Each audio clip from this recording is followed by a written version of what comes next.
Elayinini ke Masotla Mahle sina Saichen Dumsile wakaKhumalo lohlukubetwe ngemaphoyisa naye uliphoyisa Masotla Mahle kulaba ke laba cela imali ekukhushulelwa emaholo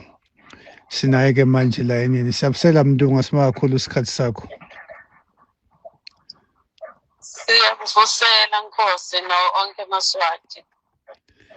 Sibakhulu Mndungu isikhathi sakho kukaSwaziland News ukhuluma noZwele Martin Dlamini. Mndungu itolo uthunjiwe sabika kakhulu nalamanye amaphephandaba abika. Sicale nje kuva ukuthi ngabe impilo injani. Nkosi impilo ayisiyo le kahle. Kubuhlungu wonke lo mtimba lenzamo ke vele angikhoni kusuluka. Angathi ke noma la emlendeni kungalesikhathi kuba babadubula yini ngalanga ka left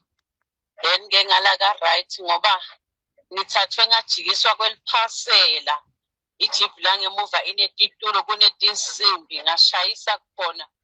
kude la kungasekho kuhlungu khona. Ingabe nabakuthatha bashonephi nawe? Angiva ke Nkosi. Nabakuthatha babheke phi nawe nje nawe ungasuka nje characters unikete umlaleli isithombe ukuthi na uthathwa itolo kulaba lababonile emavideo ube subhekiswaphi wafike wendiwani? Bacale bahamba namba ingengale lidolobha bakhanza ukuthi Times of Eswatini abalandzela then ke baseke sebaphuma ke bathatha imbabane bafike bangena postini satellite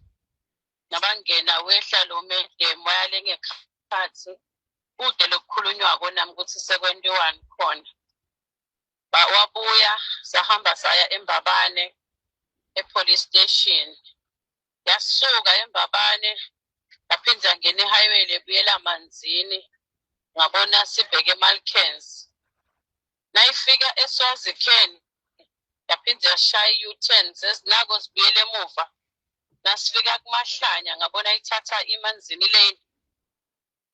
sathina sifika eSundowner siyafika eYema yamela sekutakela kangithuke enyalo emajipi ijipi yasemliba neyase eRSQ kalkhozi beyishayelwa nang-officer nanglo sidudla nje. Hayi Dambimba nathi ngicabanga ukuthi mhlambe sebangisa eMalkens mina ngabona yenze eMalkens sengaliye ngona sifike seclean emhlaba ubovu yathatha right ngabona ukuthi shothi ngiswe emhlambanyathi ke la bathi ke ngalokuthi ngiyakholela kakhulu uNkulunkulu ikakhulu ngoba kude la ngithule khona umthetho ngiyawuthanda mina ngiyawulandzela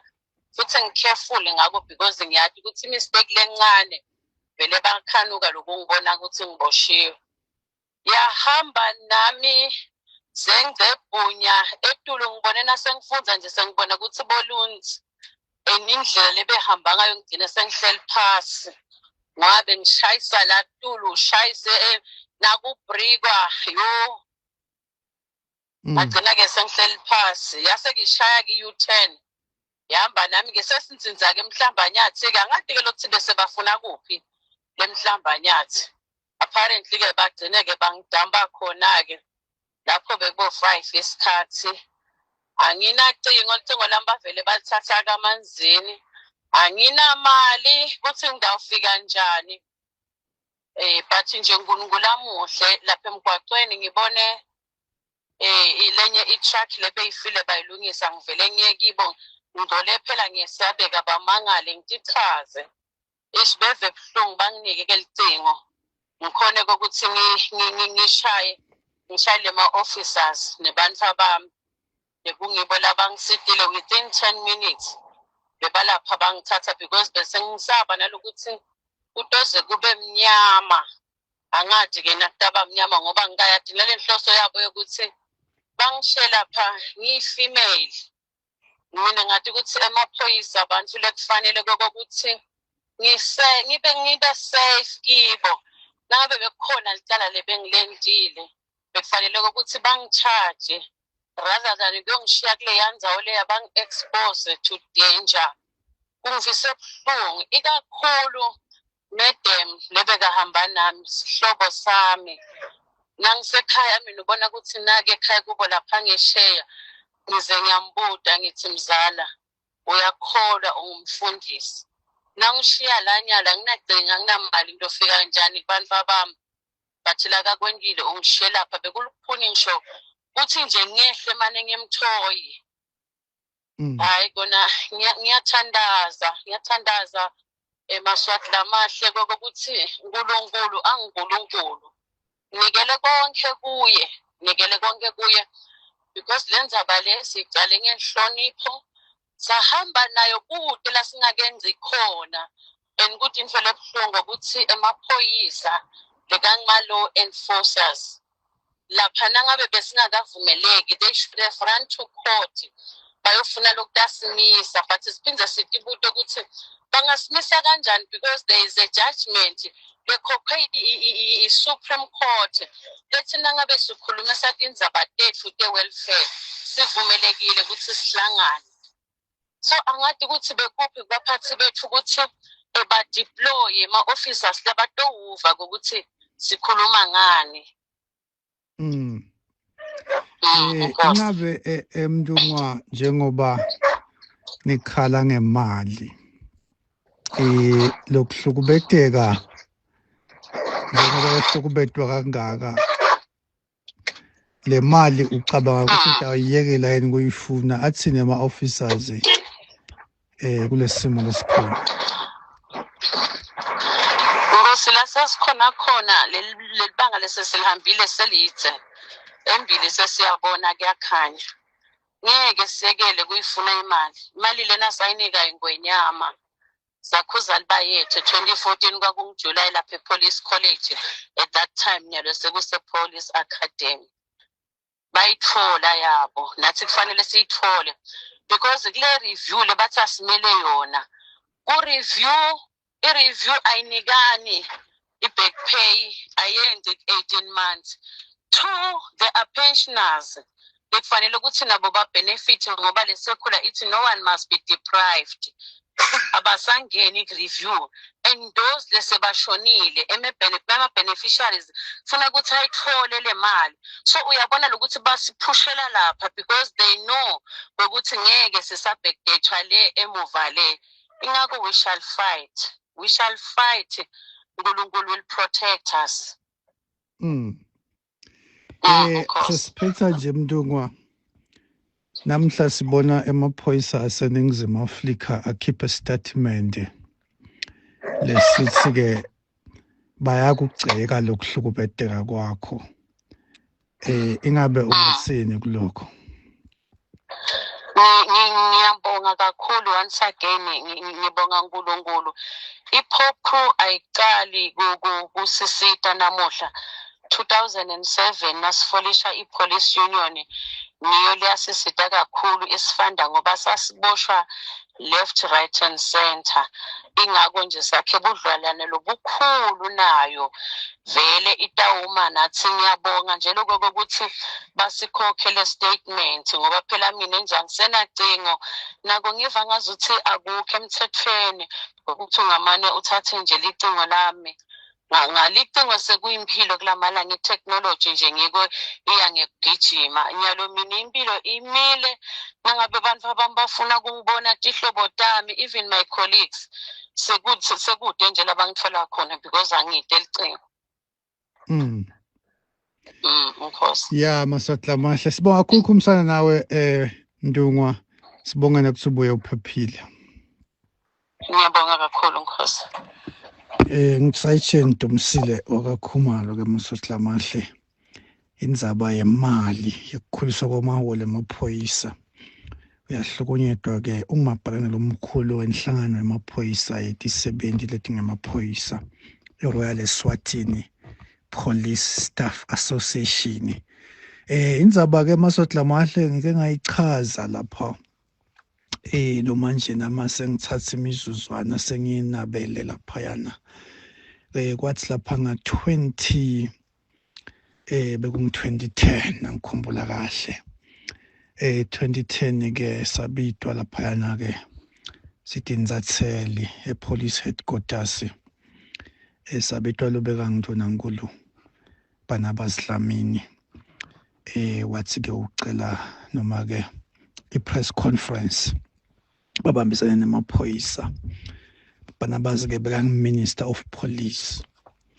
nasifika ke emasotla amahle laphayana ke headquarters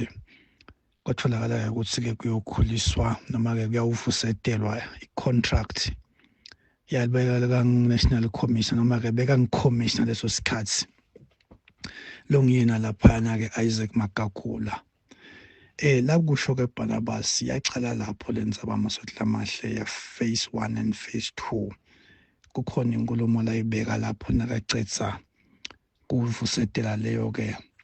contract noma ke kontilaki ya Isaac Magagula beka sabitwa nga-commissioner leso sikhathi kwathi ke masotla amahle nga-2014 kwase kuphuma ke igazette noma ke isekhula lokwabona ukuthi ke njengoba bekathembisile Barnabas nga-2010 yasetshenzwa ke indzaba yasetshenzwa yagcina ke seyithulwa noma ke seyibusiswa inkosi kuthi vele kutaba khona i-restructuring emaphoyiseni kube nekukhula kwetimali ngichaza ke masotla amahle ngoba ngangikhona njengoba ngivamisa kuyibhala nje liqiniso masotla amahle ngade ngaligucula ngoba ngangikhona angafiki namhla la eMthathelini sengiyawuhlanganisa 20 years nangiteka ke indzaba ngisuke ngititeka letinye ngititeka ngebuso ukuthi ngathi bona kwathi ke ngalo 2014 yaphuma ke isekhula ikhishwa laphana ke ngihulumende ngikhumbula kahle leso sikhathi lobeka ngiyena ngathi ngi-Everett Madloba lobeka ngiyena PS oka public service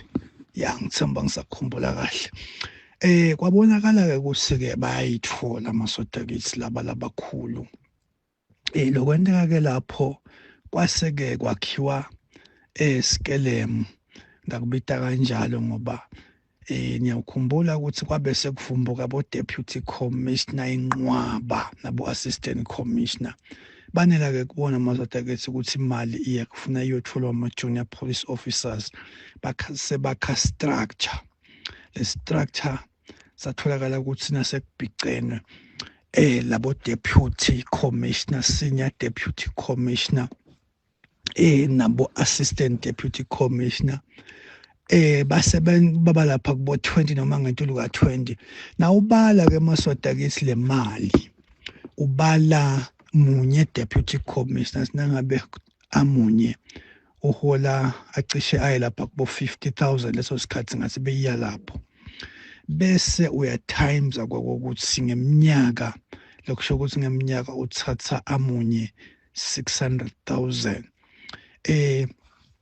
ndayibeka kanjalo noma ifici ifike lapha kubo 700,000 bese uyaba times ake labo deputy commissioner leyo mali leyo yadliwa kanjalo ngoba ibese ihamba yalapha kuma millions kwatholakala ke ukuthi maswata kithi iphela kanjalo ke imali yama junior police officers lebeyibudgetiwe yathi nayiphela ngiyakhumbula lapha ke ngake ngaba nemhlangano nalo beka ngNthonankulu Ambrose Dlamini lapha ecabinet bese kungizamba manje angibidile ngathemba ngagcina ngingena lapha yana kuye